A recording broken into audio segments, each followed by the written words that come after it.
Men, before we dive in, I've got something big to share with you. The waitlist for the Evolved Men Brotherhood is now open. This is the space where men stop doing the work alone. Inside the Brotherhood, you'll connect weekly with other men committed to growth, leadership, and living with purpose. You'll get access to live calls, courses, and the community that keeps you accountable when life gets hard. Registration opens soon. Join the waitlist now at evolvemenproject.com/brotherhood and be a part of the movement.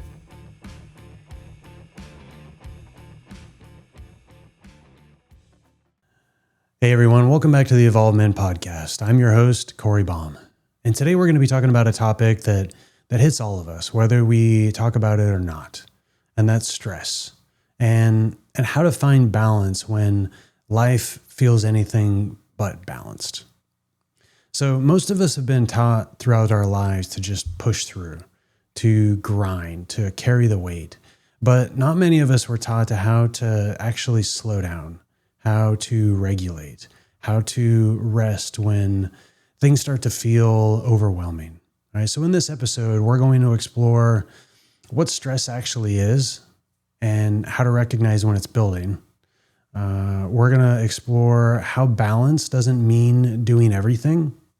It means knowing what matters, and practical tools that you can use today to manage pressure, fight calm, and show up more powerfully in your life. So let's get into it. So stress gets a bad rap, right? But not all stress is bad. In fact, some stress, what we call eustress, can be helpful, right? Because it keeps us sharp, it keeps us focused, and it keeps us motivated. I think at times a lot of people put this stigma that, right, I've got to get rid of this stress, that I've got to do something with it. I've got to do these things. And so it's not always the case, right? That where it becomes a problem is when that stress builds into something. It becomes like a pressure cooker without a relief valve. Right. And that's when that stress turns toxic. So, and that stress can affect us in a lot of different ways. It can affect us physically, right? In fatigue and headaches and poor sleep and medical ailments and, back problems, like any number of different things. The physical part is really interesting on how stress can affect, different things that, as kind of an example, right? That like you find that when you're stressed, you really tense up in your back, and then you walk around, you're like, man, I walk around all the time with back problems, right? And so you start diagnosing and trying to figure out going to see the doctor because you think that you've got back problems when in fact it might be a stress problem. It also affects us emotionally, right? Irritably, anxiety, low motivation, behaviorally, obviously, right? Procrastination, withdrawal, like unhealthy habits. And so one of the biggest challenges is that stress becomes normal, right? It starts to become a way of life, and we stop noticing it. We adjust, we adapt, and we just keep pushing through, right? Because this is something that we know. And it becomes almost like this identity of who we are, that when that to an extent, we don't know who we are if we were to stop and ground ourselves and not have that level. It gets to a point where not having that level of stress begins to makes us anxious or nervous. Right. But the reality is that underneath all of this sort of stuff, right, as we're normalizing it and making it a part of our everyday life, we're really super depleted underneath all of that our resources are draining, our physically, mentally, emotionally, like all of these sort of things, we're running ourselves dry. So the first step in handling stress isn't some fancy technique. It's really just the awareness and checking in and asking yourself, right? Where is this stress showing up in my body? Is it in my habits? Is it in my mood, right? Am I do I find that when this happens, that I always run to these other sort of escapes, right? Is it, as I talked about earlier, you know, for me, in my back at times, like it really shows up. So I notice it in different areas. One of them is in my back. One of them is in my face, right? I find that this sort of, and I'm pointing to like my left eye sort of area, it'll get really almost like twitchy, and it'll get tired and kind of exhausted. And so what I find is that it's like holding my breath. And that's another example, right? But holding my breath in those moments that I tense up, and I tense up in my back, I tense up in my face, right? And all of those sort of things, and it doesn't always, there may be a trigger in the beginning of it that led to me tensing up, that led to pressure in my back, that leads to my mood changing or my demeanor or how I respond or I react to everything.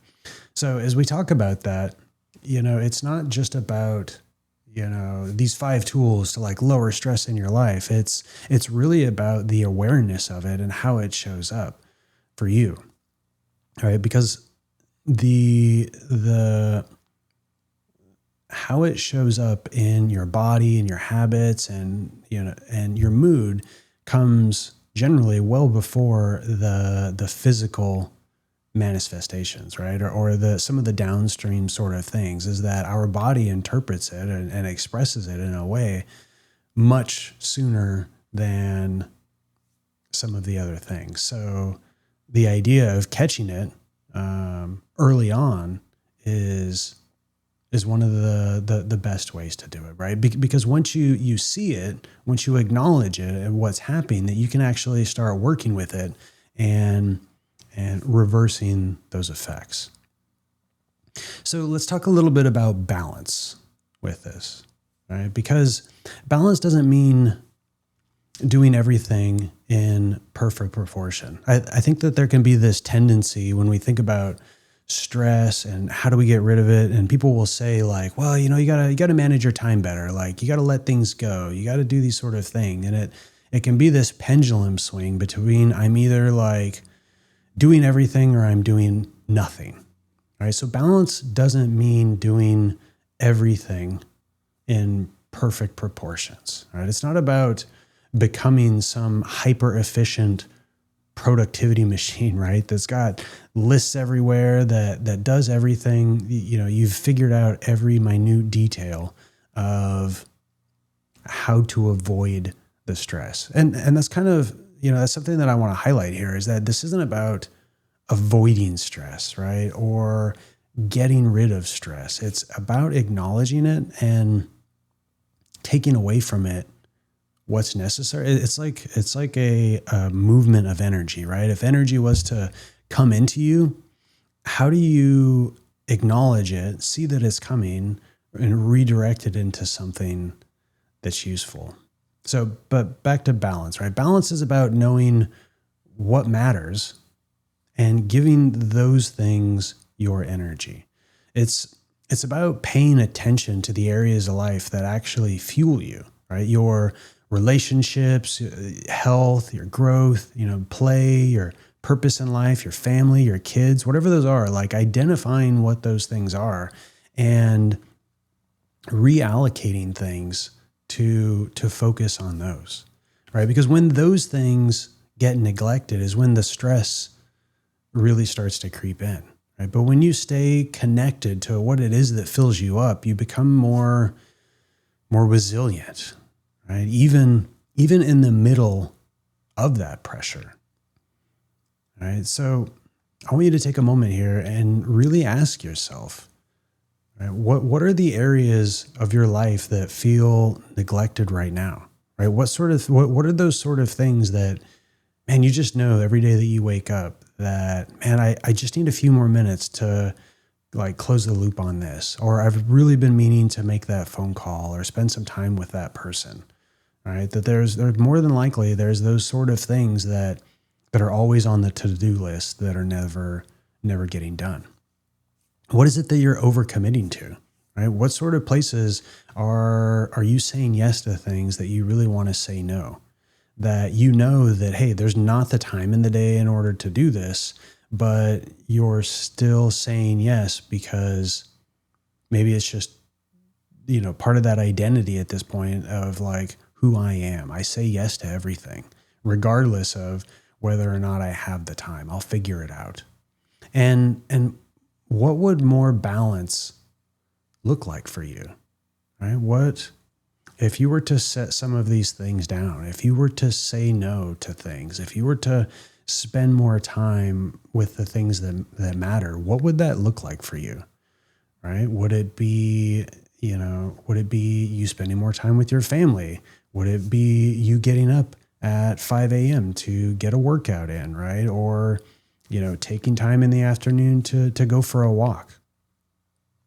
And the idea with all of this, like everything that I talk about, is that it's not about fixing everything today, right? So it's not about making a list and checking that stuff off one by one. It's about the awareness, right? And acknowledging it of where these things are showing up, and then starting to make small and subtle changes consistently over time. And that's where the shift really begins.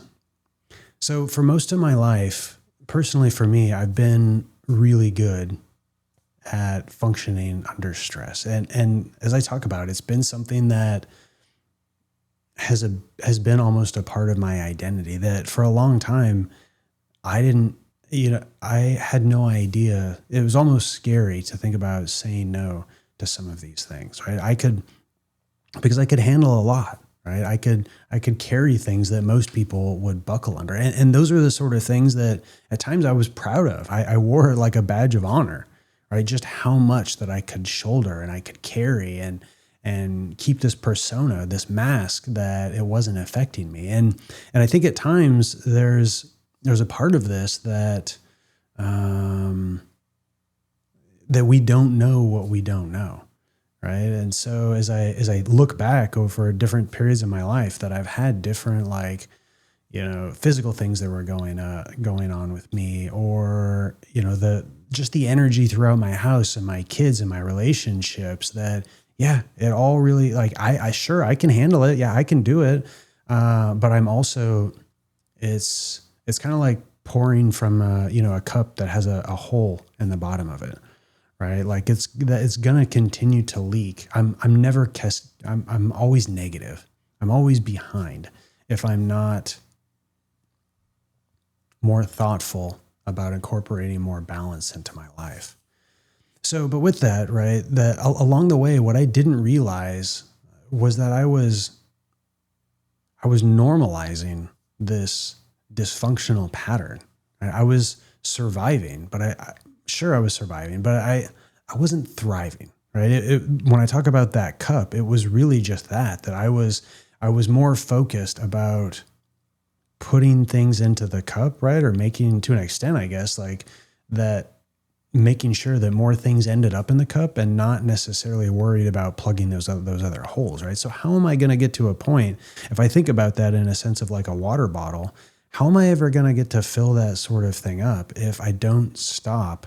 How am I going to get to a place of that next level, right? That thriving relationship, like the intimacy and the passion and purpose in my life. Like, how am I actually going to get there? How am I going to be? It's like driving in a car that's jacked up, right? The car is on blocks and you got the pedal to the metal, but you're not actually going anywhere. And you're just managing, like, hey, we're just making sure that we keep fuel in the tank and oil in the engine, and we keep the floor to the pedal to the floor, right? Because for me, I wasn't creating the space to actually feel, to acknowledge those different, whether it was mentally, physically, emotionally, those ailments that were happening to me, to actually take time to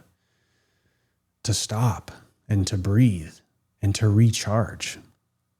And for me, eventually everything caught up with me, right? Physically, emotionally, mentally, I felt scattered and reactive and drained, right? And for me, what really changed for me wasn't this massive overhaul, right? As I said earlier, like it was these small intentional shifts. And I think it's like anything. And I always attribute this back to like trying to turn a ship on a dime.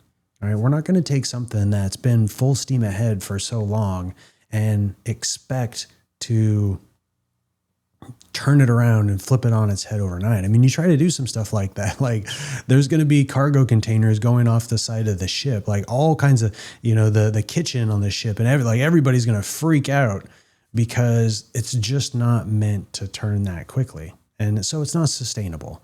And so the idea is making these small intentional shifts that you can be consistent about over time. So for me, I really started asking myself, what does rest look like for me? I started at different times in my life.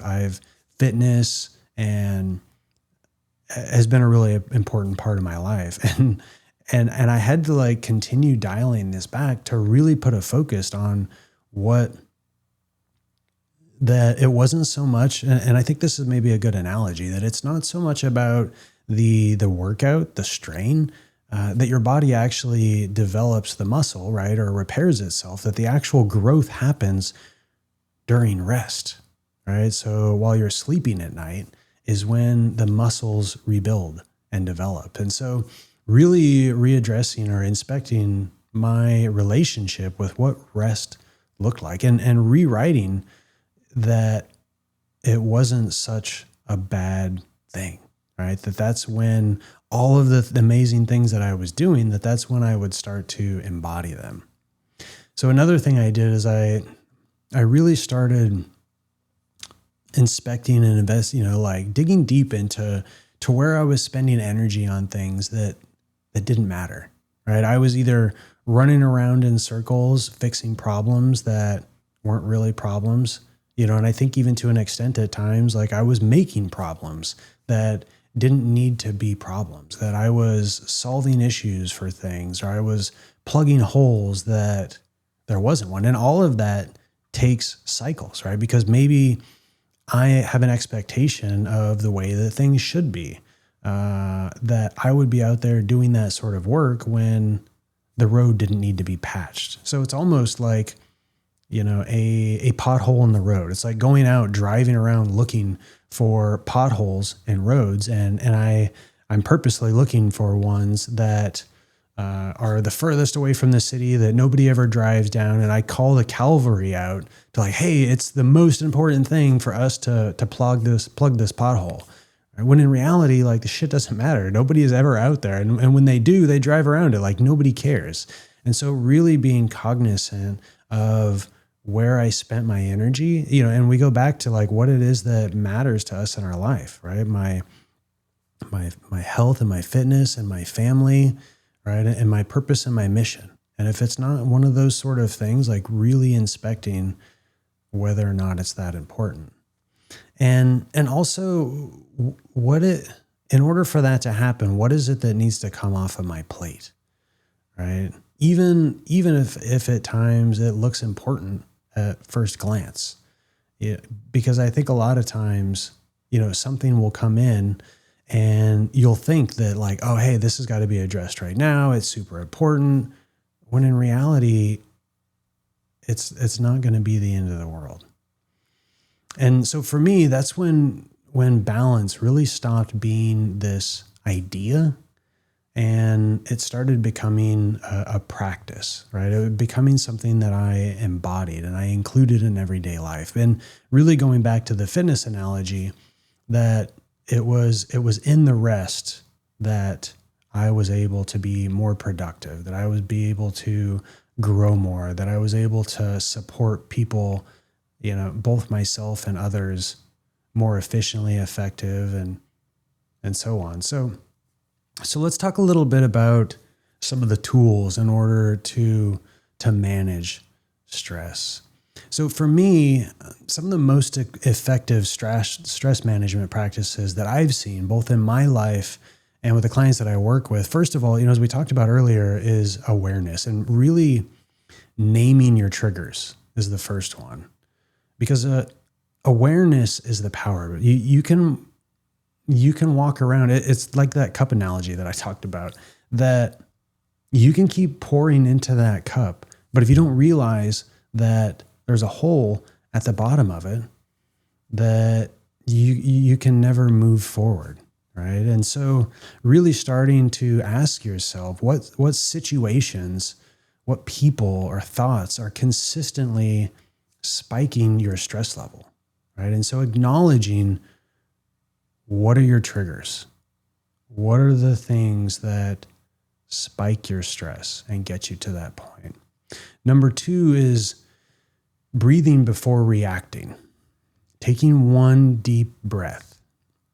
And that's all it takes to interrupt the stress spiral and return back to your center. So the idea is, and it's almost increasing that space in nanoseconds over time, right? First is really just acknowledging that, hey, this happened. And the more time that we can create in between that trigger and the response, the more that, because what usually happens after that, if we think about whatever it might be, let's say it's something triggering from your partner or your kids or whatever it is, you can either, you can have the trigger and you automatically respond, and then you just continue to feed into it and it spirals and it just continues to go. Or you can have the trigger and you can take just that split second to take a breath before a response. And then at that point you realize that, hey, it's not about me. Maybe they had a bad day. They're super, how can I be more supportive in this moment? Like, how can I show up for them in a way that they're not able to show up for themselves? And so the idea there is, and this is not easy, right? It takes time and it takes effort to be able to increase that space in between, right? But one of the ways that one of my therapists long ago described it to me is that it's like going to the filing cabinet, right? You have a trigger, and it's like walking, taking a moment and walking. In the filing cabinet's got, tons. It's full of files of like how to respond in this moment, and so it's like, okay, this happened.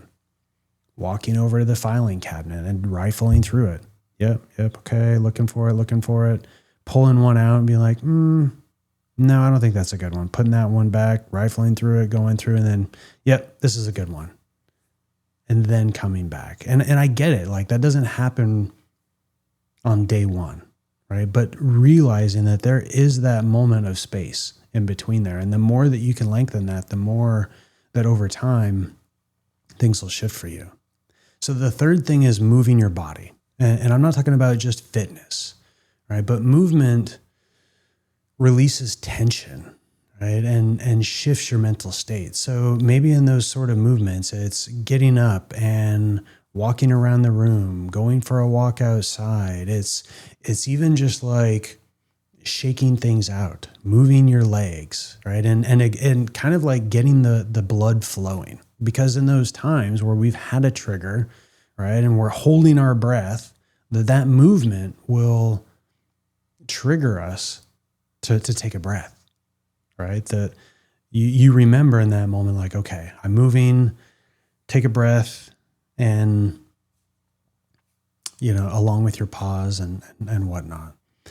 So the fourth thing is to take these sort of break big tasks into smaller steps. Right? A famous saying, right, is how do you eat an elephant? And it's one bite at a time. And what we're trying to accomplish is that overwhelm, right, thrives in vagueness, but clarity creates calm. So how can we take these big, daunting, unsurmountable sort of tasks that we feel like, dude, I don't know if I'm ever, it's this death spiral. There's no way that I can ever do this. Like, it's going to take so much time. I'm going to need so many resources. I don't have any idea what I'm doing. Whoa. Okay.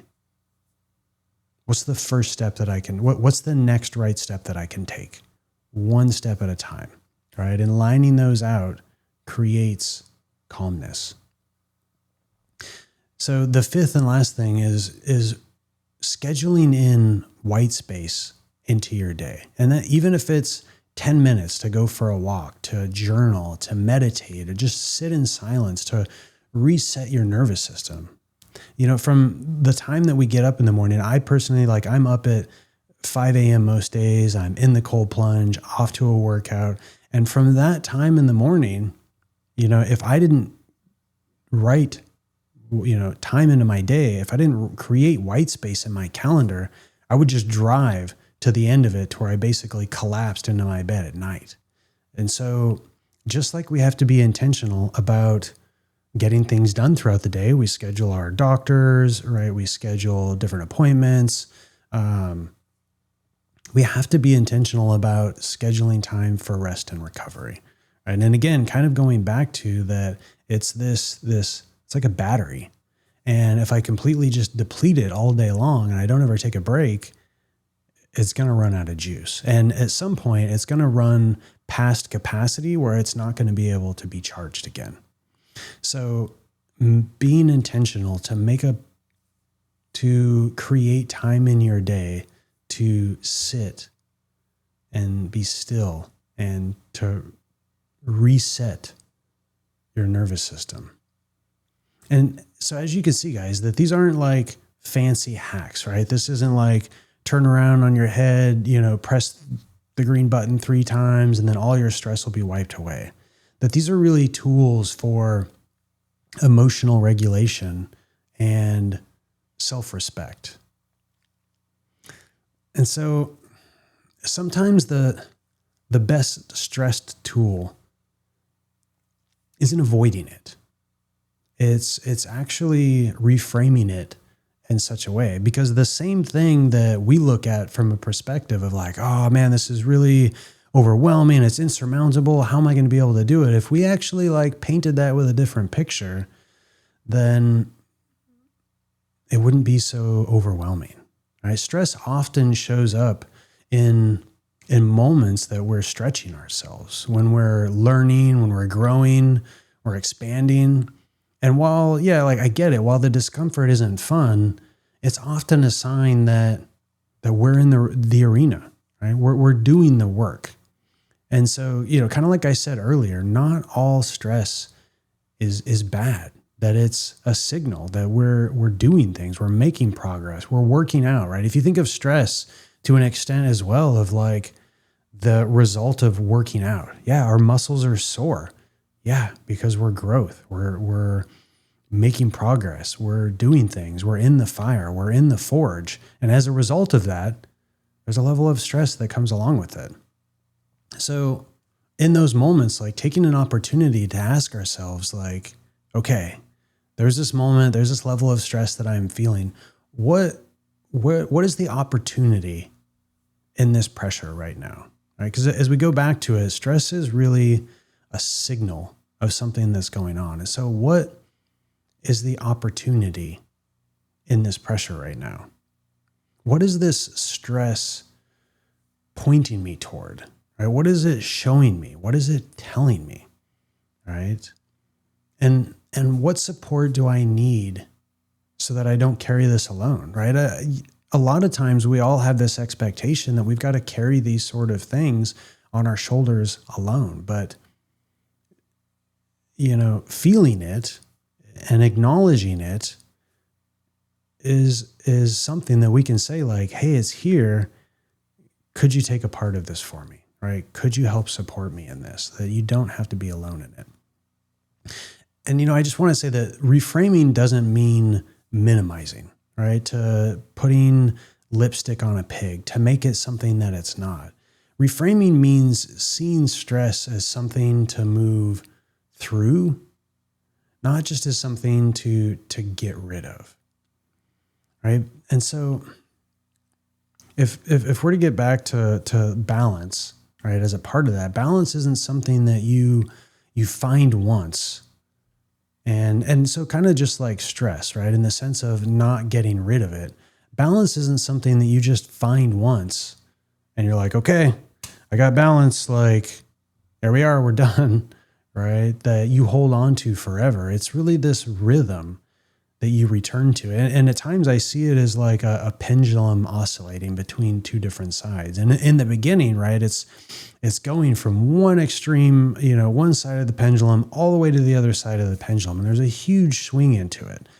But balance starts to get, right? And when you start to notice the oscillations, you know that, okay, I've been on this side of the swing, I've been on that side of the swing, and I know that the next thing that's going to happen is I'm going to swing back over to the other side. And eventually over time, there's not as much energy that goes into the swings, and those oscillations start to become smaller and smaller. So that creating that rhythm, right, like any rhythm, it starts with a check-in. And it starts with regularly asking yourself, like, what feels aligned for me right now? What feels out of sync? We were talking about earlier about what feels, what is fueling me? What is draining me? And being intentional about these sort of things, whether it's journaling them, writing them down, but acknowledging them, noticing them, and bringing light to them. Right. And so with noticing what feels aligned for you, with noticing what feels out of sync, what is one small adjustment that you can make? Right. Something that changes that ever so slightly that time. Right. So as that pendulum is oscillating back and forth, what can I do to take a little bit of energy out of that oscillation this time and keep doing that on either side of it so that eventually you find that swing is minimal. Right. And so it might be like cutting back on some of your commitments. It might be going to bed 30 minutes earlier. It might be choosing rest over productivity just for one day a month, right? Scheduling in some time just for yourself, right? And something that I like to say often is that these sort of things, and stress is no different, that we've spent our entire lives creating or heading in a direction of creating this. And so these changes aren't going to happen overnight. I say often for myself in different things that I'm 41 now. I've spent 41 years perfecting how to be stressed, right? And so changes in that aren't just going to happen overnight, but it is going to happen. It is going to gain momentum. And that momentum starts with making one small change, right? And so the goal is to just start small, to be consistent, because we're not going for perfection here. You're building an awareness and a trust in yourself that you can make and you can implement and you can keep these promises to yourself. So here's the takeaway today, guys. Stress isn't your enemy. Stress is a signal. It's your body and mind saying like, hey man, it's